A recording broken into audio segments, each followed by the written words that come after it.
In today's video, I'm going to teach you how to add a container in Framer. A container is simply a frame that holds content and helps control layout, spacing, and interaction. By the end, you'll have a clean, clickable section you can position, size, and style with confidence. First, open Framer and load the project where you want to work. Make sure you're on the canvas so you can see your page. At the top of the interface, click Layout. This is where you'll find structural elements you can add to your design. Choose Frame. In Framer, a frame acts as your container.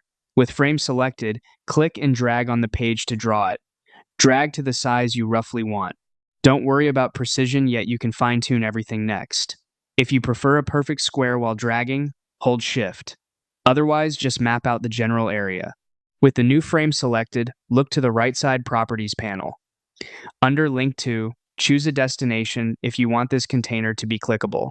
This is great for cards, banners, or any section that should take users to another page or section. If you don't need a link, you can leave this empty. Next, adjust position.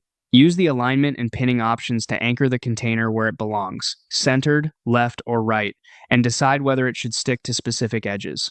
This ensures the container stays consistent across different screen sizes. Then set the size. Enter exact width and height, switch between fixed and responsive options, and consider percentages for fluid layouts. You can also set min and max values to keep it balanced on large and small screens. Precise sizing makes your layout predictable and easier to maintain. Finally, customize styles. Choose a fill color, adjust corner radius for softer edges, add a stroke for definition, and apply shadows or blurs for depth. Subtle styles help communicate that the container is interactive and important without overwhelming the design. And that's it.